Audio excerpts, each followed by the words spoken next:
Yo, what's up guys? Today's video is going to be about everything you need to know when moving from controller to keyboard and mouse. The holiday season is upon us, which means a lot of you guys are making the switch over to PC. That also means 99% of those of you transitioning over are going to struggle at the start. You won't know what settings to use, what practice routines to follow, how to use movement on mouse and keyboard, or how to begin getting better. But that's where I come in to help and make the process as smooth as possible. So even if you've already made the switch over or you're planning to shortly, I can guarantee this video will be just what you need. With that being said, let's start with the biggest topic on every new mouse and keyboard player's mind: keybinds. Your keybinds in Apex are perhaps the most important setting option you have, yet many new players seem to overlook them and copy whatever their favorite streamer or pro player uses. If it hasn't been made clear already, that is not what you want to do. Just because Asu is amazing on his keybinds does not mean you will be. In most cases, it's actually the opposite, and you'll end up way slower and worse overall as a player. So to answer the question on everyone's mind, there is no best set of perfect keybinds. Instead, there's a set of rules and guidelines to follow in order to optimize them. The first rule being jump and move forward both have to be bound to scroll wheel. One of them should be scroll wheel up and the other scroll wheel down. However, it doesn't matter which is which. Just to clarify, you will still have your forward input bound to W as well, and your jump will still be on spacebar. You will just have them double bound to scroll wheel. The reason for this is so you can do all the fancy movement tech like tap strafing you've always wanted to do but couldn't on controller. I'm not going to go into full detail, but to tap strafe you need a quick succession of forward inputs, which you get from scrolling up or down. Having jump on your scroll wheel allows you to do zipline movement guys like Asu and Fade use all the time. Scrolling allows for that bounce effect off of ziplines. Even if you don't plan on learning these techniques right away, which is fine, I can guarantee that you will want to later down the road. It's a lot easier if you get used to the set of keybinds where jump and forward are bound to scroll wheel, instead of having something else bound to scroll wheel and having to redo and relearn your keybinds when you want to try these movement techs. The next rule is to put at most 2 major keybinds per finger. The more keys one finger has to hit, the slower it will be when compared to multiple fingers hitting the same number of keys. And then the final and most important rule is to make sure they're comfortable for you. For example, if you have trouble reaching your number keys, then don't use them. Or if your pinky is really weak, then do not give it multiple keys to press. These are just a few examples of different and unique preferences you may have that must be taken into account when creating your own keybinds. So in the end, the goal is to find the best mix between both optimal and comfortable binds to you personally. I usually don't do this because, like I just mentioned, there's no one set of best keybinds for everyone. But because this video is for beginners and new players, I'll tell you the exact set of keybinds I would use if I was starting today.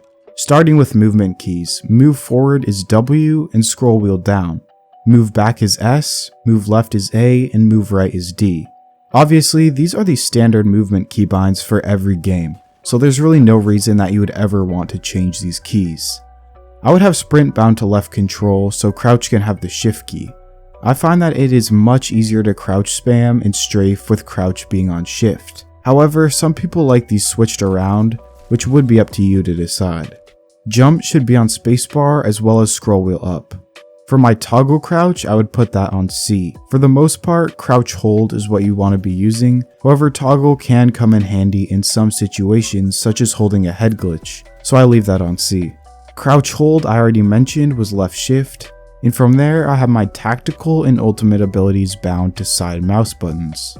The reason I have these bound to mouse buttons instead of the standard Q is so I don't have to take my fingers off the movement keys while I activate the ability. Almost all of the tactical abilities in Apex Legends you want to be using on the go, and having it bound to the Q key means I have to take my finger off of a movement key to press it. This can be limiting when you're using abilities like Bangalore's Smoke, Pathfinder's Grapple, Race into the Void, Valkyrie's Missile Swarm, and pretty much every other ability in the game. I can hit the mouse buttons with the thumb of my right hand without ever taking my fingers off of the movement keys. Finally, the rest of your binds aren't as important, so I'm going to speed through them. Interact on E, alternate interact never really gets used, but I have it on X, inventory on the tab key, map on M, attack on left mouse button, toggle fire mode on V. I don't even have aim down sight toggle bound to anything because aim down sight hold is so much better, which should be on right mouse button. Melee on Q, reload should be on R, cycle weapon on N. However, this is one you can experiment with. If you don't like it on N, I would try putting it on Z or X. Again, I have it on N so that my fingers never have to leave the movement keys to press it, because cycling weapons is something you do often in the middle of fights. Sometimes even up close with an enemy shooting at you, where you need to be strafing. Equip weapon 1 should be on key 1, and equip weapon 2 on key 2, with holster weapon on pressing down scroll wheel. Grenade is on G, with equip survival item on left alt, and you selected health item on F. The different med and shield items are bound to the standard number keys. Character utility action and inspect weapon don't really matter, but I have them on H and B. And finally, I have emote wheel on F1 and ping on 3. The next important thing I want to cover are your settings. There's hundreds of videos covering graphics settings and standard stuff like that, so I'm not going to go in depth into any of that in this video. What I am going to do though is talk about the two most important settings that I recommend on keyboard and mouse that people switching over don't know any better about. That is enhanced pointer precision and sprint by default. Both of these settings will make your life so much easier if you have them set correctly. In the case of enhanced pointer precision, this is a mouse setting that is automatically enabled in Windows, which actually adjusts the sensitivity of your cursor depending on the speed that you move your mouse. This setting is terrible for gamers because it creates massive inconsistencies in your aim. You can't always predict where your mouse is going to end up because your sensitivity is changing on the fly. I actually didn't know about this setting when I switched from console to PC, and when I learned about it and disabled it, my aim literally instantly improved. It's kind of frustrating that it is automatically enabled in Windows because people who don't watch videos like this one don't know it exists and it ends up hurting them. To disable it, go down to the search bar and type in mouse settings. Once you're there, go to additional mouse options and click on pointer options. There you can uncheck the enhanced pointer precision box, hit apply, and you should be good to go. As for sprint by default setting, this should also be turned off. Most controller players who switch to mouse and keyboard automatically enable this setting because as a controller player it is useful to have auto sprint. However, for mouse and keyboard players this setting is best left off. You'll have a lot more control over your movements with auto sprint off, and I honestly don't know a single good mouse and key player that plays with auto sprint. To finish the video up, I'm going to talk about the fastest way to improve. I've made a ton of videos regarding practice routines and the best ways for personal improvement, but I have not yet made one for those switching over to PC. But before I get into it, I just want to let you guys know that switching to a whole new input is not easy. It took me almost 3 months to get better than I was on controller, and around a year to get as good as I am today. But that was with me mainly playing public matches with no set practice routine to follow. So, if you want to improve, don't just mindlessly play arenas and pubs like I did. Doing these things will help, but doing my routine will help a lot more. The first thing you want to do is download an aim trainer such as Kovacs or Aim Labs. They allow you to copy your exact sensitivity from Apex Legends and will help you get used to aiming and controlling a mouse. Most of your time should be spent doing mid-range to long-range tracking drills. Doing these exercises for 10 to 15 minutes is essential for getting better aim as well as doubling as a warm-up.